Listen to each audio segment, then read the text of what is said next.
বন্ধুরা, কেমন আছেন সবাই? আশা করি খুব খুব খুব ভালো আছেন, আর আমিও খুব ভালো আছি। আর দুপুরবেলাকার ভিডিওটা কন্টিনিউ করতে চলে এসেছি।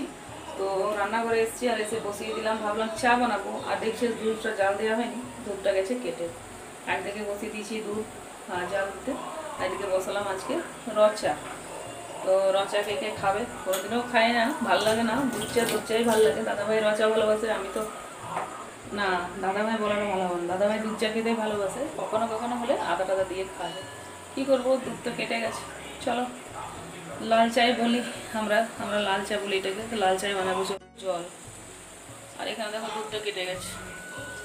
আমার বাড়ি গিয়ে পরে দাদাভাই নিয়ে এসেছিলো ইমলি চাটনি দই বড়ার সাথে খাওয়ার জন্য।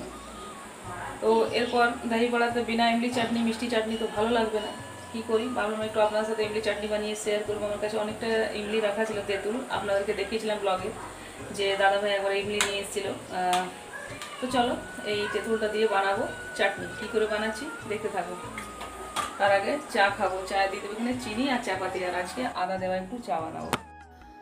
তো হোলির সময় আমার হাজব্যান্ড নিয়ে এসেছিলো ইমলির চাটনি। তো সেটা আমার ছেলের খুব পছন্দ হয়েছিল। তো এখন দহি বড়া বানালে পরে বা চাট ফুচকা বানালে পরে ওর ওটাই ডিমান্ড থাকে যে মা চাটনিটা তুমি বানিয়ে দিও বাড়িতে। তো আমি ভাবলাম ঠিক আছে, চেষ্টা করি আর আপনাদের সাথেও একটু শেয়ার করব। তো প্রথমে আমি তেঁতুলটাকে ভিজিয়ে রেখেছিলাম, আর এখানে চায়ের জন্য যে জলটা বসিয়ে দিয়েছিলাম গরম, তার থেকে একটু জল আমি নিয়ে নিলাম। আর ভালো করে বীজগুলো আর শাঁসটা ভালো করে কাঠটা বার করে নিই, যাতে ওর মধ্যে বীজ আর শাঁস না থাকে। তো এখানে দেখো আবার চায়ের জন্য আমি জল দিয়ে দিয়েছি, দিয়ে দেবো এর মধ্যে চিনি আর চা পাতা। আর দুধটা আমি একদিকে বসিয়ে দিয়েছি। তো এই দুধটা কেটে গেছে, ওর মধ্যে একটু চিনি দিয়ে বানিয়ে নেবো। তো সেটা আমার ছেলে আমার হাজব্যান্ডকে দিয়ে দেবো, ওরা খেতে খুবই ভালোবাসে। আর তোমাদেরকে একটা কথা বন্ধুরা আমি বলছি, যারা নতুন, যারা পুরনো বন্ধু আছো, তো যারা নতুন বন্ধুরা এরকম কাজগুলো যারা করে কী লাভ হচ্ছে তাদের বলো তো?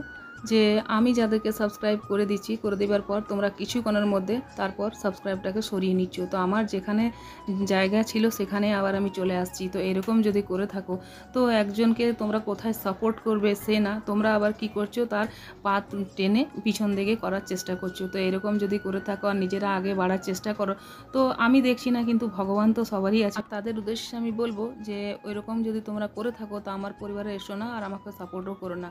তোমরা সাবস্ক্রাইব করতে আর লাইক দিতে তো পয়সা লাগে না। জানি না তোমাদের অসুবিধাটা কোথায় হয়, আর কারা এরকম করে থাকছো। তো অন্যর ক্ষতি করে নিজেরা আগে বাড়ার চেষ্টা করলে আমি বলবো যে তারা কখনোই আগে বাড়তে পারবে না। তো চলো বন্ধুরা, এখানে কড়াইটা বসিয়ে দিয়েছি, আর এখানে নিয়ে যাবো চাটা। তো চাটা ততক্ষণ খেয়ে নিই, লো ফ্লেমে কড়াইটা। এর মধ্যে বিট লবণ দিয়ে আর একটু কাশ্মীরি রেড চিলি পাউডার দিয়ে এটাকে একটু শুকিয়ে নেব। চিনি দিয়ে দিলাম, আর দেখো এরকম করে এটা করে দেবো। আমার ছেলে, আমার হাজব্যান্ড এটা খেতে খুব ভালোবাসে। চলো, দুধ ফাটাটা কাজে লেগে গেল। আর এখানে নিয়ে নিয়েছি সৌফ, হিং আর জিরা।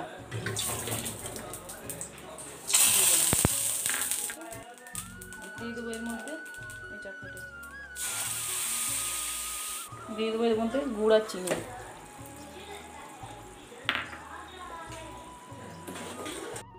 ভালো করে এটাকে মিক্স করে নেব, গুড়টাকে মিক্স করে নেওয়ার পর এটাকে একদম মাখা মাখা করে নেব। করে নিয়ে একটু পাতলাই রাখবো যাতে এটা জমে যায় পরে নামালে পরে।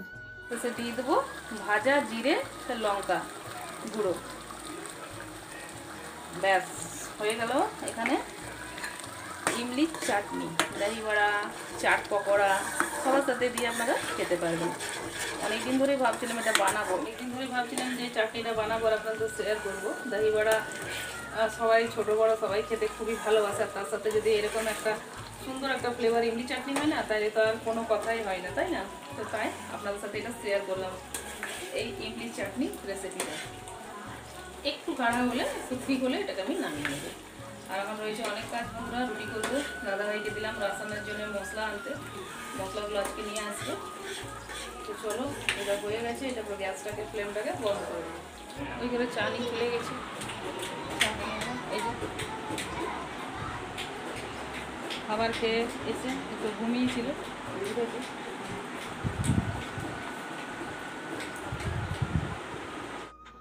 আর ওইদিকে দাদাভাইকে চা দিয়ে এসেছি, ওকে রাসানের কিছু জিনিস আনতে বাকি ছিল, সেগুলো দিয়ে এলাম। ও যাবে এরপর চা খেয়ে পরে আনতে। আর এদিকে ছেলের ডিমান্ড যে ফুচকো পাপড়ির জন্য আমাকে বানিয়ে দাও। তো সেও ভাজা ছিল, ফুচকাগুলো আমি নিজেই বাড়িতে বানিয়েছিলাম বন্ধুরা। তো চলো ওকে একটু বানিয়ে দিন। তো বন্ধুরা বাড়িতে বানিয়ে নিলাম ইডলি চাটনি, আর পাপড়িগুলো আমি নিজে বানিয়েছিলাম। আর দেখো এখানে চলো দিয়ে বন্ধুরা এবার বানিয়ে নেবো রুটি। রুটি করে দেখা হচ্ছে তোমাদের সাথে কিছু পরে।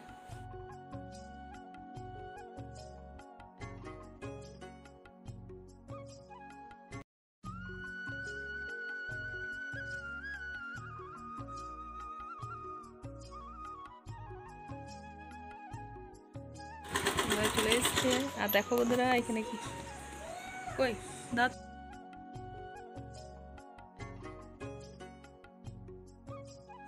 দাদাভাই গাড়ি ঢুকাতেই এখানে চলে এসছে। দুজনকে রুটি দেওয়া হলো, একজনকে রুটি দেওয়া হয়েছে আর ভাত খাচ্ছিল। মোবাইল দেখে ভাবছি কী করছে ওদেরকে দেওয়া যায় না। দেখো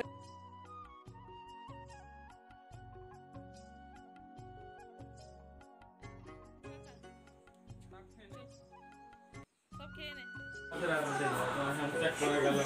হ্যাঁ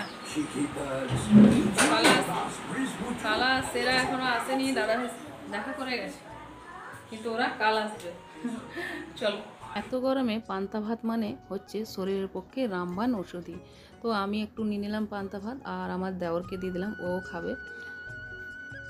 আর আমার দেওর খেলাম পান্তা ভাত, খাবো, ওকে একটু দিয়ে দিলাম, আমি একটু নিলাম। কাল হচ্ছে বৃহস্পতিবার, না খেলে এই কাঁচা তরকারিটা পড়ে থাকবে, পেঁয়াজ রসুন দেওয়া। দাদাভাই খাওয়া হয়ে গেছে। তাহলে আজকের ব্লগটা বন্ধুরা এখানে রাখছি। যদি আমার ভিডিওটা তোমাদের ভালো লেগে থাকে তো অবশ্যই একটা লাইক, কমেন্ট, শেয়ার আর সাবস্ক্রাইব করতে ভুলো না। তোমরা যারা যারা নতুন বন্ধু এখনও চ্যানেলটাকে সাবস্ক্রাইব করোনি, অতএব আমার চ্যানেলটা ভিডিওগুলো ভালো লাগে তো তোমাদের কাছে হাত জোড় করে রিকোয়েস্ট করছি চ্যানেলটাকে সাবস্ক্রাইব করে পাশে থেকো। দেখো পাশে থাকলেই পাশে পাবে।